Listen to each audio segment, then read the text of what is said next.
Hi, everyone, and welcome to a new season of I Just Don't Have Time For.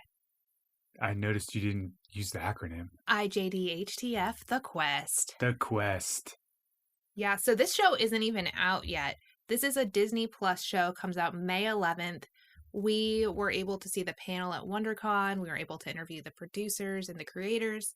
And this is based on a show that came out in like 2014, and they had adults kind of in this half scripted, half reality show. Like, it almost seems like a psychological experiment a little bit. I mean, kind of, like in a weird, fantastical, twisted way. Yeah. So, for those of you that don't know what the show is about, I'm going to read the PR description. The synopsis. All right. Yes. So it says, for thousands of years, Everealm has been a land of unrivaled beauty and powerful magic. Now, the realm is threatened by a powerful evil sorceress. As a last hope, the noble fates summon 8 strangers known as Paladins from a world beyond to work together to fulfill an ancient prophecy and vanquish the sorceress. The Paladins must unlock the hero within through a series of challenges that push their limits to restore balance to Everealm. If they fail, all will be lost. Heroes will rise, kingdoms will fall.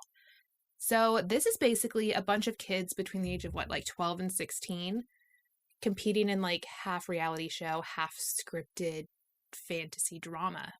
Yeah. I mean, I want to be competing. I know if I was, a teenager, I would have wanted to be on there.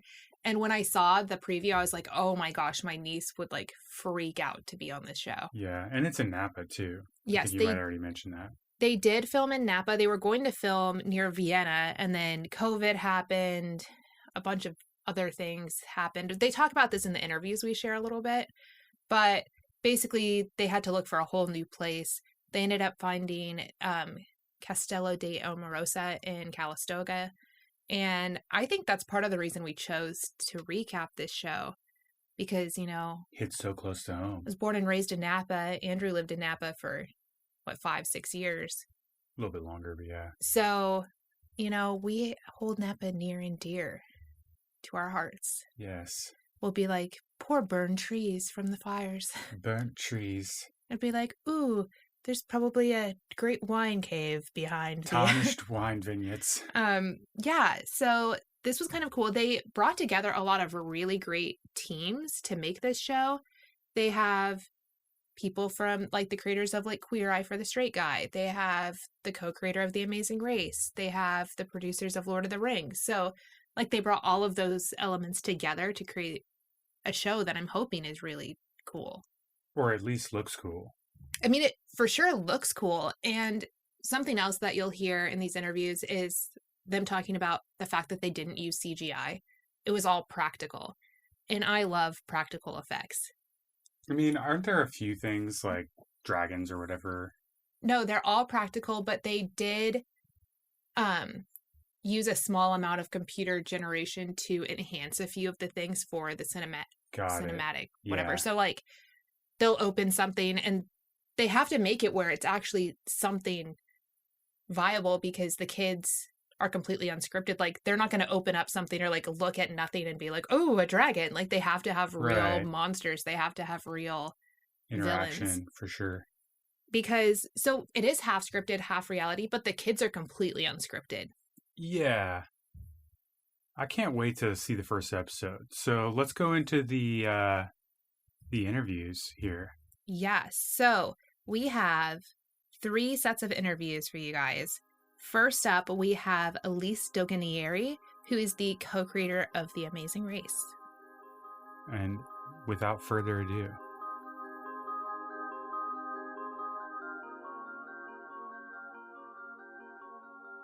I think the timing with Disney Plus streaming was the perfect time, because we can reach a global audience, and I think Disney was looking for something groundbreaking and very, very different, and we had that hybrid, the scripted the scripted intertwined with reality, and also because Disney has all these wonderful, fantastical films and storylines, it just felt like the perfect fit. And the timing was right because Disney made their announcement, and we were one of the first shows, their biggest show, their tentpole show that they ordered from us. So yeah, it was a really big deal. So we were so excited that it's on Disney Plus. Is there an mixed with the scripted, that there was anything that happened that kind of threw off the storyline? Well, that's the beauty of reality, right? So all of a sudden you have the script that you've written, and we've also brought the actors. One of the things that we did during casting was make sure that they were really good at improv. So just like you're asking me a question, that they are able to answer it in character and know who they are as that character. So you said, "Are you married or do you have children?" The character would say. What happened, there were some amazing moments where we were all just like, oh my god, that was amazing. It didn't change the storyline, but there might be a moment where one of the contestants, one of the kids, struggled with something, or they didn't complete something, and you feel bad. You let your team down, or whatever you did. So there's a moment where this one, I won't give it away by saying this, but there's two of our contestants talking, and they're sad, and we send in one of our actor asked to be sent in. I want to go talk to them, because there was a bond, there was a connection, a real connection. And she sat down with them, and she had a full-on conversation and built this person up, and took the tears away, and gave her a reason to think, okay, I didn't do well in this moment, and you didn't do well in this, the two of them, and so, but that's not where it ends. There's so much more you can do, so keep trying, keep going. So it was just a beautiful moment, and they were, both the two of them that were being spoken to, they were like, okay, we got this. Let's get back in there. And they were like, we got this. They were like lit. The fire was lit again. So there were real moments, because we're real people, And so we let them have those moments, those real moments that are really inspiring. And because we have teenagers, you really see genuine and pure teenagers at a time in their lives when they might be feeling, the hormones are raging, right? So insecure or wondering about how they fit into the world and who I am and what is this all about. And so not only do we have a great storyline for them to interact and play in, but we see a lot of growth on their part. I'm not saying that we didn't see growth in the other series, but there's such a change in kids when they need to see who they are and become something that they don't know yet who they're becoming. So when you're young like they are, a lot of them come into this with like, I'm shy or I don't know, and then all of a sudden you see them building confidence and growing, and every episode, there are challenges that have their mental or their strength, not physical strength, like some of them a little bit, but there's different challenges that will touch on each of their strengths and weaknesses, and you can see them trying, whether they fail or succeed, there are no eliminations.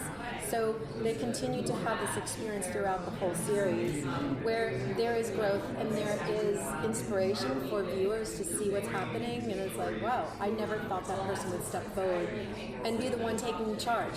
Because maybe in the beginning of the series they were like the wallflower, and all of a sudden this person evolves and this person blooms, and all of a sudden they're just like, okay, I got this. We're all supportive of each other. There's no nastiness between. So once again, that was a clip from Elise Doganieri, who is the co-creator of The Amazing Race. Before we share the next interviews with you, I did want to take a quick second to talk about our sponsor for this episode, which is Athletic Greens.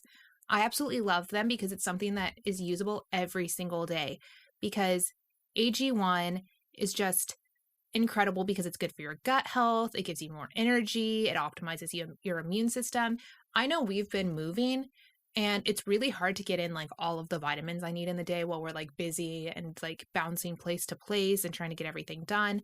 And with AG1, I'm like, hey, I'm getting 75 high quality vitamins and minerals and whole food source superfoods and probiotics and adaptogens, like all in one easy drink. And I just like how easy it is. They come with a beautiful like metal canister and scooper, which is like, I don't know, it just felt really nice when I opened it up.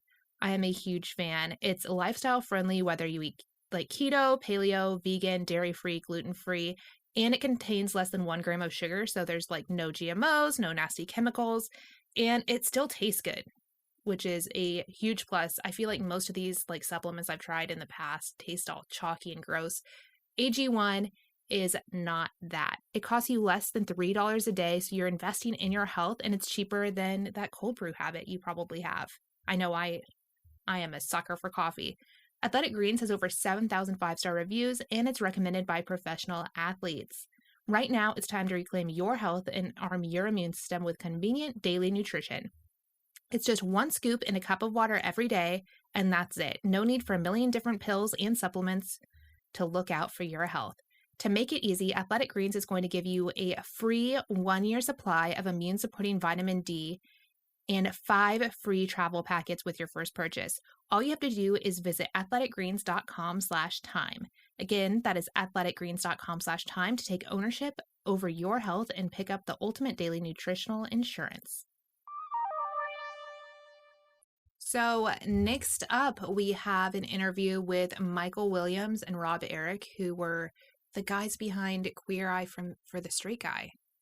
Yes. Which is kind of cool to see that kind of them kind of incorporating themselves in Disney, because I feel like that's kind of like I was thinking that not too. their normal like thing. Like they've been working on shows with like HBO, and they've been working on like more of that adult like spectrum. Yeah. So it's exciting to see them working on something like. It's also exciting to see Disney accepting Yes. them as contributors. Yeah, I really like that. And these guys were like really cool, and I'm excited for you to hear these next few clips.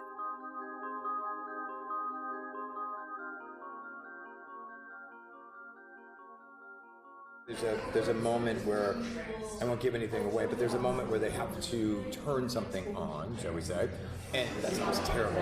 They have to turn on a device, and it had to happen in front of them so they could see that it goes on and be cool enough, and then we would enhance it in post, but it happened to them. So everything that you see was happening to them. All of our monsters are head to toe, every inch covered. So you never had like a monster that was just from the waist up because it was too expensive.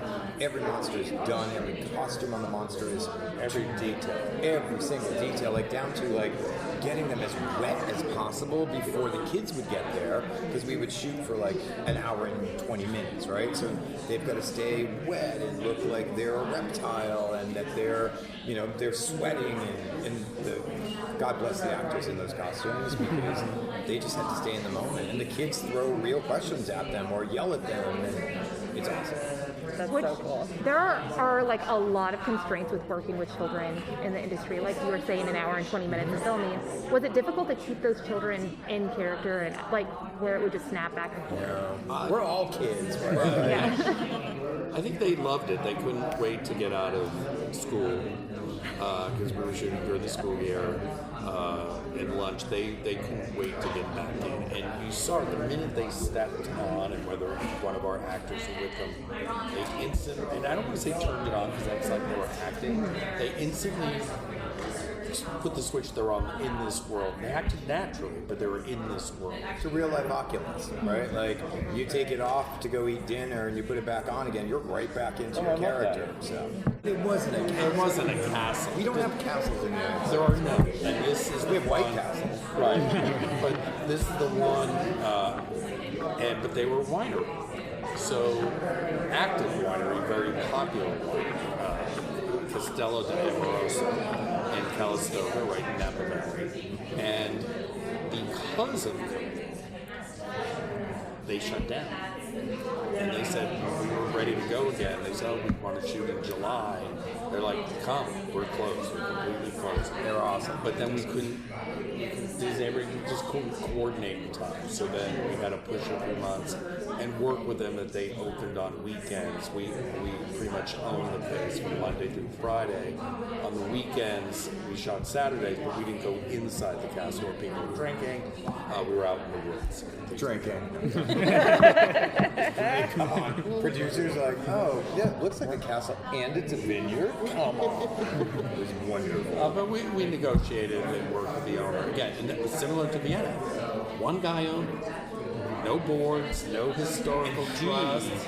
Literally went to the most amazing extent to get this to look real. Like, he brought bricks in from Italy, like, everything was made. And you went downstairs and, like, the pendentives, like, the way the ceiling was held up, it was like you're in catacombs in France or in Italy or Austria. It was amazing. We had to deal with Napa Valley, who at that time had really strong COVID events, and we just had to really, we're going to be the strictest COVID procedures ever between Disney plus all the unions, and I said, we're going to employ a lot of people, and I think nothing to concern, but one of my favorite, our caterer, came up to me one day and said, you say it. She said, we were going under, but I had 500 meals a day for 6 weeks. You saved me from going under. So not one positive COVID test. Yeah. That's amazing. I mean, we're shooting in tiny portions of the castle. Okay, last up here we have Jane Fleming and Mark Ordesky from Court 5. They are producers of Lord of the Rings. And I had actually stumbled into a panel they were doing the day before. Oh, cool. The Quest panel. Yeah. And I was like, oh, I don't know much. Like, I never watched Lord of the Rings. Like, I've seen it, but I was never, like, into Lord of the Rings. So they were showing, like, a bunch of, like, behind-the-scenes type stuff. And I was like, oh, this is kind of cool. I mean, these guys must be hardcore Lord of the Rings fans because they produced it, right? Yeah. So they're, like, as engulfed in Lord of the Rings as you can possibly be. Right. So you're going to get that Lord of the Rings feel, which is really cool because that's so iconic. Yeah, like all of I feel like they're bringing in a lot of like the fantasy aspect of the show. Yeah, and they're also making sure the final product looks and has that feel. Like, I'm assuming this is not going to be like a cheap production. Like, it's not going to have cheap production value. You're going to see it and go like, wow. I also think that there's going to be a certain amount of tension because I know that was important when they created Lord of the Rings. Is like there was a presence of racing against the time. Yeah. You know, so I have a feeling that that's going to be very relevant in this show as well. Especially since Amazing Race also has that racing against the time thing, right? Where you're like, we have to be the first ones there. We have like, it's all on a time limit. So you have all of these people that bring in that like time tension to like a fun show. So we'll have to wait and see. Yeah. I'm excited. Okay, so here are the last clips. Once again, this is Jane Fleming and Mark Ordesky. We hope that you tune in with us next week so we can recap episode 1. Yeah, thanks for listening and see you next week.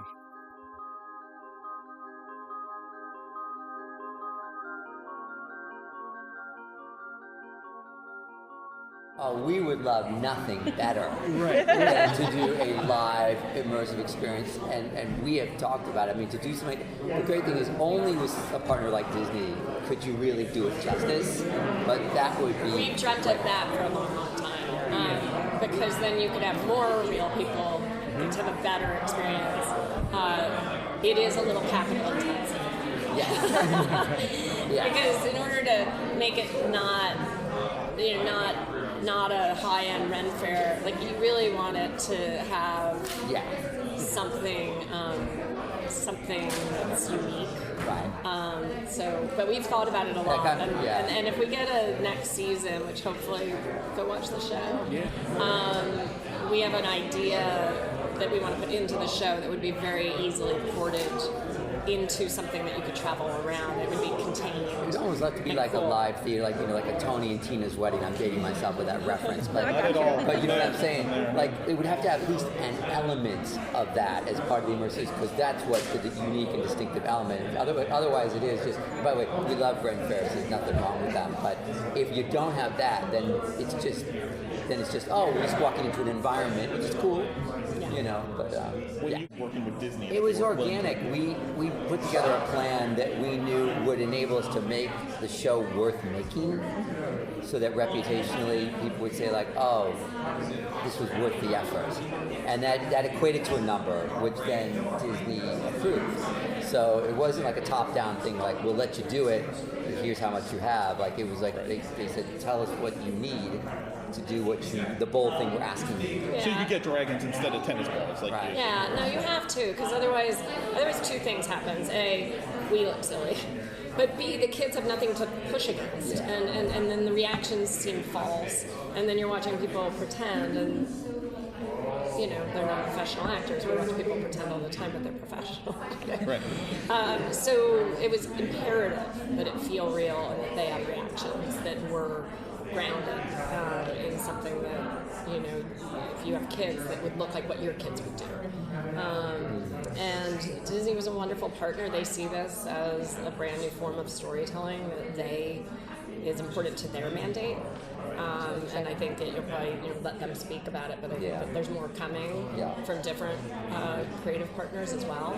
So we find it really exciting. Which the pandemic changed the timeline, I'm sure, a lot from the original. So from the very first concept for the Disney Plus show to the end of editing, what was that timeline like? It was weirdly, it was a year before the pandemic that we had our first meeting, right? We were supposed to shoot in July of 2020, so we put a pause, obviously, and then in August of 2020, they called and they said, we still want it. But you have to make it here. It's somewhere nearby. So in this is good fun inside baseball stuff. So we were supposed to shoot it in December of 2020, and a wildfire tore through Calistoga and burnt part of our set. And there was a bit of we waited through a pandemic, and then this happened. And God bless Disney, they kept sticking by us. So we moved it to January, and then Omicron just skyrocketed. So then we moved it to February 2020. So it was a year ago that we made it. So I guess what is that? 4 years? 3 years? 3 to 4 years? 3 years? Yeah. Something like that. Well, congratulations on, I work in unscripted, and just one of the kids just said this thing, let's write that into one of our scripted scenes so that the scripted characters are talking about the kids. And we kept doing that, and actually there's several moments where we just pulled audibles, and I won't ruin it, but when you watch the whole thing, call me and I'll tell you. But there was this one moment where we, I think I could say, we brought our bad guy into the kids. And we did it through technology that we had available, and we brought it right to their doorstep. And we weren't going to do that. That was not part of the plan, but we were But something happened that made it... Yeah, they were taught. It was just, they were sort of a little bit disconnected, and we just put her right in there. that's awesome. So it was fun. Cool. And they were like, what is happening? And yeah, it was pretty fun. Are you able to talk about the storyline at all? We know these kids are called, they're chosen to go on this quest.